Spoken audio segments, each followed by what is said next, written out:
Olá, associados, tudo bem? Meu nome é José Dias, sou o coordenador estadual de desenvolvimento do CREA Júnior e hoje a gente vai entrevistar o presidente do Conselho Regional de Engenharia e Agronomia da Bahia, senhor presidente Marco Amigo.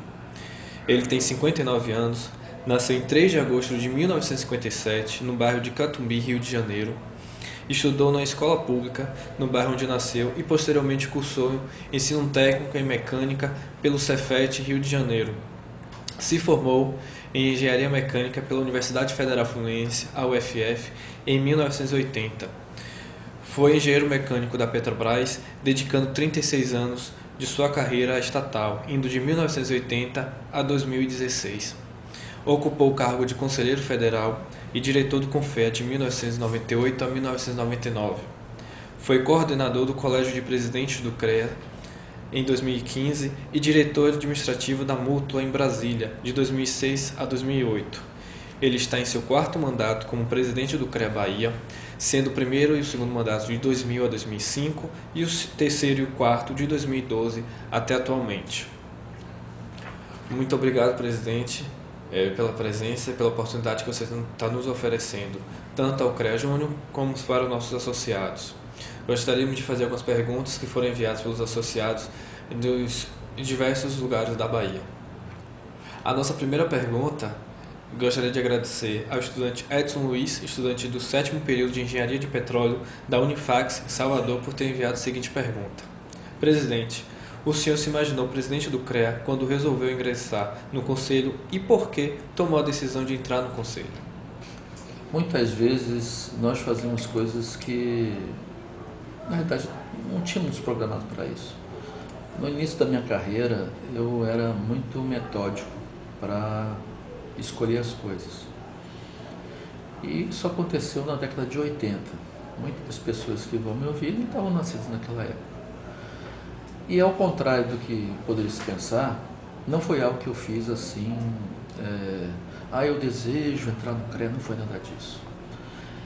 Um colega meu, que era ligado ao Sindicato dos Petroleiros, que eu trabalhei muito tempo na área de petróleo, ele me perguntou, amigo, por que você não é nosso representante no CREA? E eu não levei aquilo naquele momento assim uma coisa importante para mim, porque como muitos colegas, eu era afastado do Conselho Regional. Então eu passei a trabalhar junto ao Sindicato dos Engenheiros, e fui indicado pelo Sindicato dos Engenheiros para ser representante do sindicato no CREA. E, como tudo da vida, quando você vê oportunidades e coisas que estejam ligadas a você, eu comecei a me interessar e comecei a trabalhar no Conselho. Foi algo que entendo que foi sem pensar previamente em nada disso. Foi uma coisa que foi acontecendo e eu acho que foi gratificante para mim.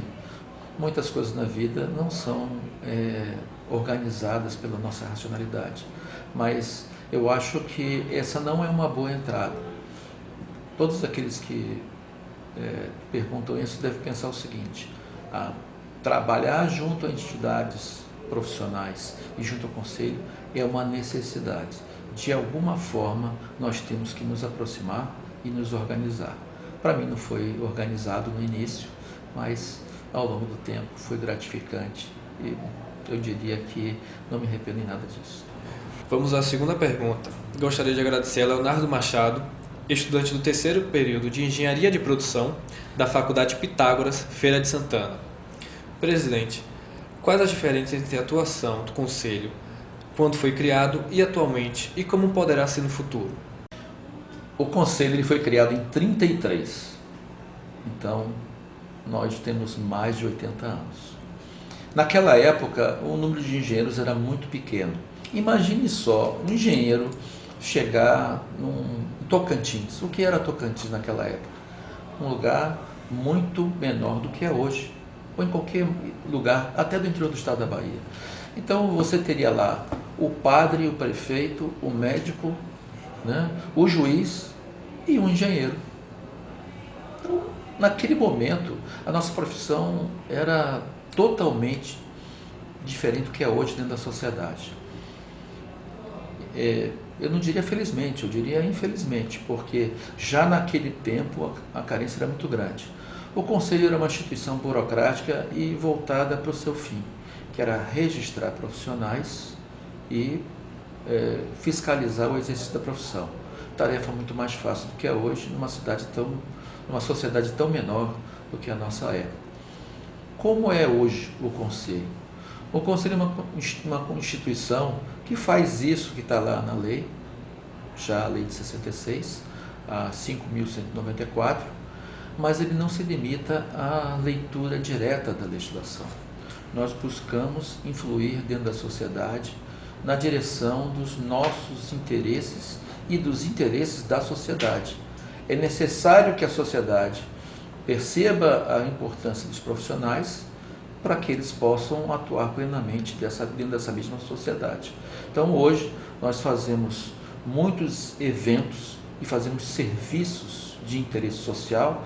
Para citar um exemplo, a fiscalização do São Francisco, que é uma atividade que nós fazemos com vários órgãos, mas tem por objetivo atender a sociedade. Esse é um exemplo. E no futuro, como eu vejo o Conselho? O Conselho, ele não permanecerá, assim como nenhuma outra instituição permaneceria, se ela não estiver voltada plenamente para as necessidades da sociedade. Nós temos que automatizar ao máximo aquilo que nós fazemos, que é obrigatório, a parte cartorial, essas partes que são do dia a dia da instituição, e temos que estar focados no interesse da sociedade. Quando se fala do atendimento da população carente com médicos, nós temos que entender que os profissionais da área tecnológica também têm que atuar junto a essas carências. E nós temos que ser críticos sociais. Nós temos que apontar o erro e apontar também o caminho certo. Somente um conjunto de profissionais atuantes é que vão ser reconhecidos. A sociedade só reconhece aquilo que é útil. Vamos ser úteis. Gostaria de agradecer a Michele Melo, estudante do 10º período de Engenharia Elétrica do IFBA, Paulo Afonso, por ter enviado a seguinte pergunta. Presidente, qual fator ou qualidade sua que você considera responsável pelo seu sucesso e o que fez você chegar onde chegou? Bom, nós estamos então indo para o nosso racionalismo, né?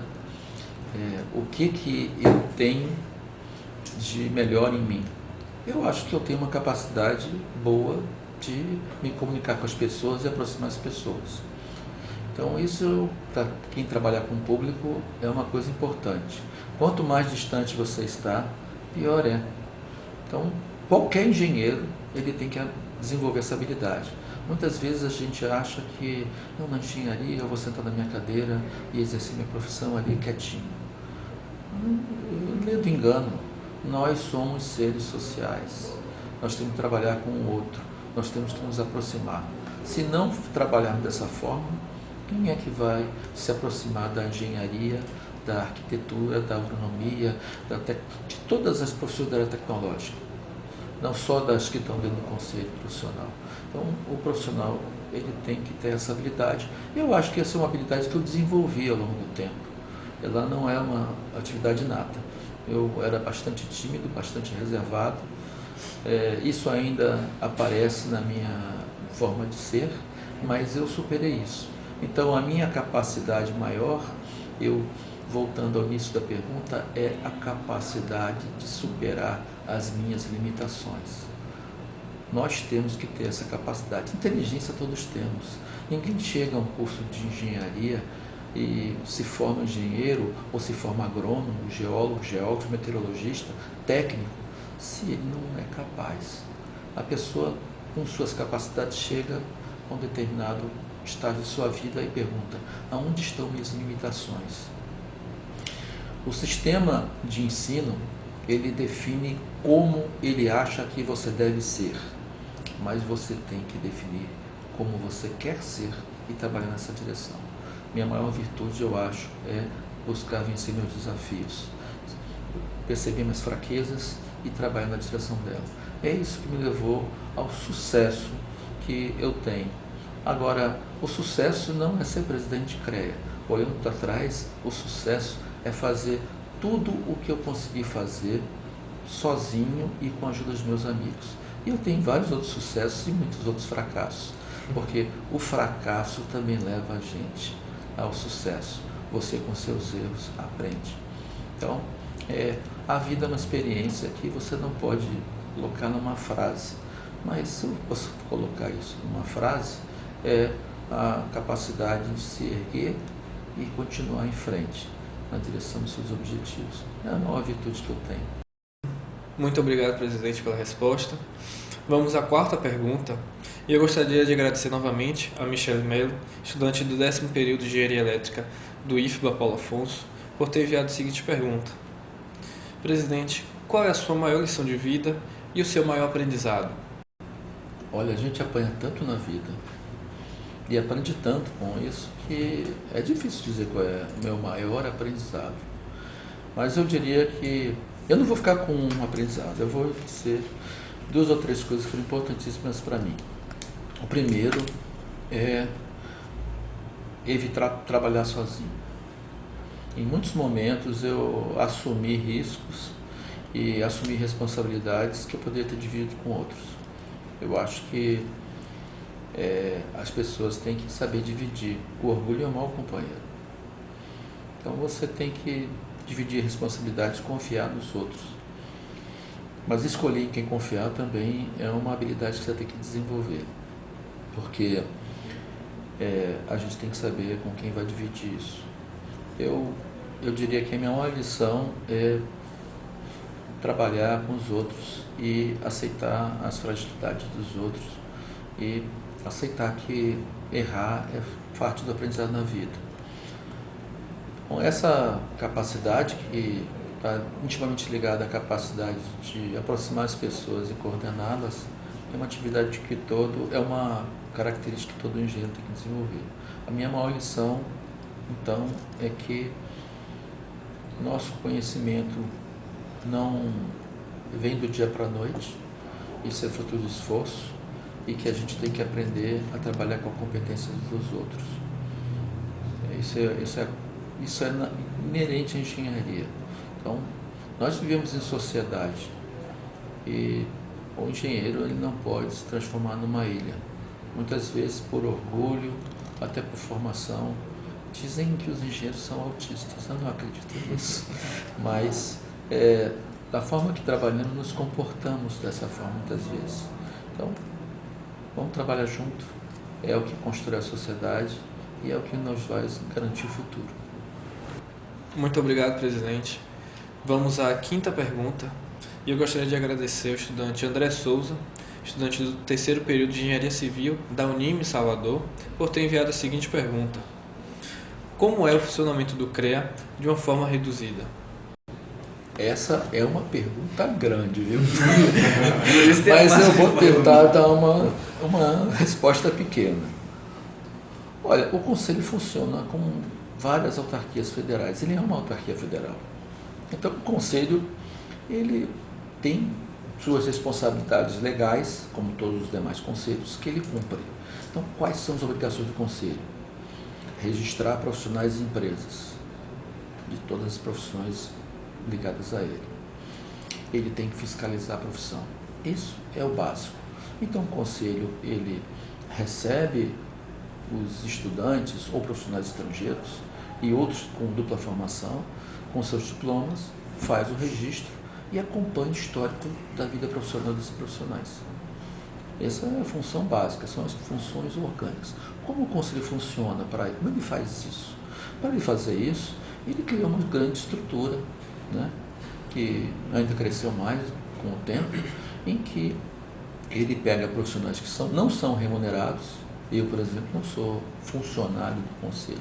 Eu sou um profissional que trabalho no mercado de trabalho e eu me candidatei a presidente do Conselho e desde então presido o Conselho.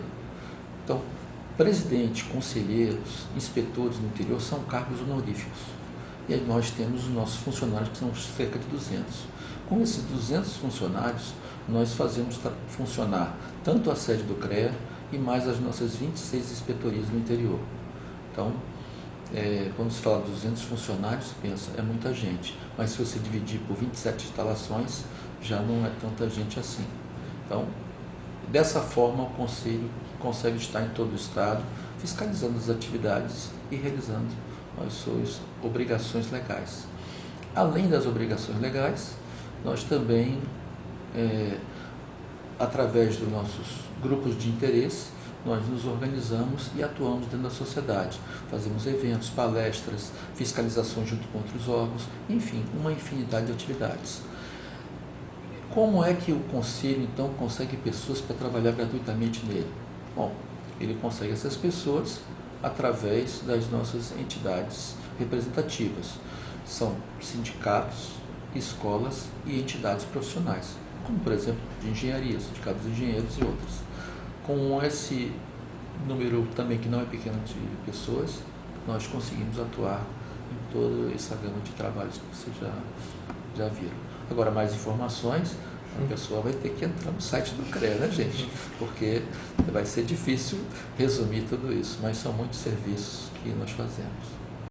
Gostaria de agradecer a Monique Paixão, estudante do 10º período de Engenharia Civil da Unifax, Feira de Santana, por ter enviado a seguinte pergunta. Senhor presidente, primeiramente obrigada pela oportunidade. Diante de tantas denúncias que ferem a ética dos brasileiros, temos visto um posicionamento do Judiciário bastante contundente a fim de punir tais práticas. Diante desse cenário e dos notórios casos de corrupção na construção civil no âmbito do exercício ilegal da profissão, gostaria de saber quais práticas o CREA planeja para assegurar a segurança da sociedade contra esses falsos profissionais. Essa é uma pergunta interessantíssima. Na realidade, o Conselho, ele é um fórum ético. O Conselho é uma instância julgadora. Uma das atividades do Conselho é buscar separar os bons profissionais daqueles que não cumprem o nosso código de ética.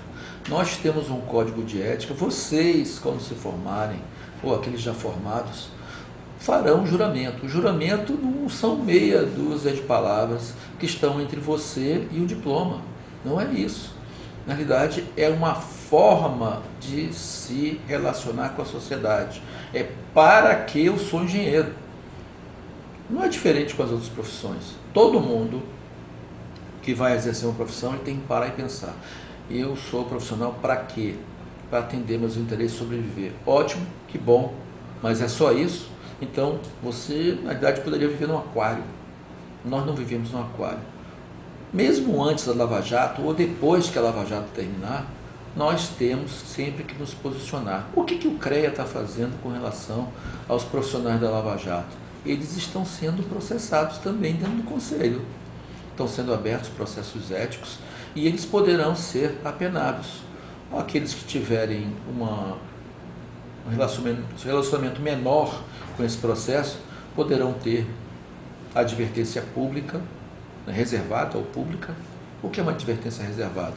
Ele é chamado e é dito para ele, olha, esse proceder não se coaduna com o que esperamos de um profissional, não repita esse procedimento. Então ele assina um termo e ele recebeu uma penalidade reservada. Se ela for muito mais grave, ele vai receber uma censura pública. Vocês talvez já tenham visto publicado no jornal censuras públicas. Todo mês, quase todo mês, o CREA publica censuras públicas. Então tem um avisozinho no jornal e lá está escrito: Conselho Regional de Engenharia aplica a penalidade de censura pública ao profissional, o nome do profissional, por conta de, se fala lá os artigos que ele teria infringido. Então, esse é o procedimento do Conselho. Qual é a penalidade mais grave? Uma pessoa ter o seu registro cassado.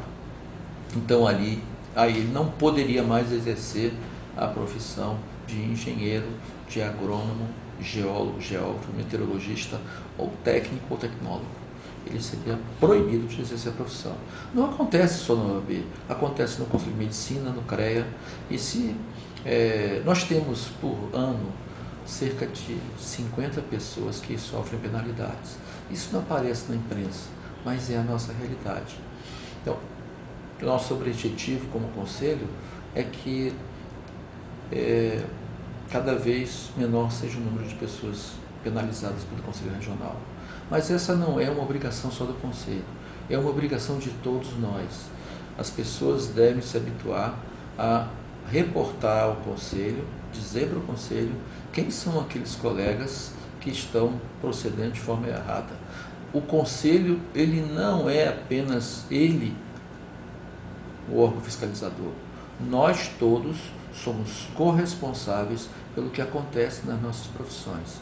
Então, não é uma denúncia vazia. Eu não gosto de fulano, então vou denunciá-lo ao Conselho. Isso também é uma falha ética. As pessoas têm que juntar as provas, conversar reservadamente com o Conselho, verificar a veracidade daquilo e, a partir daí, formalizar a denúncia. Todos aqueles que se desviaram do bom proceder dentro da profissão serão apenados. Isso ocorrerá no tempo.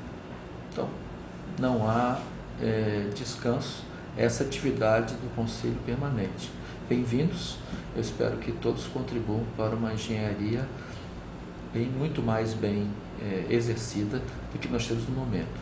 Eu queria fazer uma última lembrança com relação a isso. Apesar das empresas de serem de engenharia, não são apenas engenheiros que estão envolvidos nesse processo. Existem advogados, economistas, administradores e várias outras pessoas que estão nos cargos diretivos dessas empresas. As empresas são de engenharia, mas nem só de engenheiros as empresas de engenharia vivem. Elas vivem elas são constituídas por vários outros profissionais e todos eles estão envolvidos. Espero que todos os conselhos façam o mesmo que o CREA está fazendo.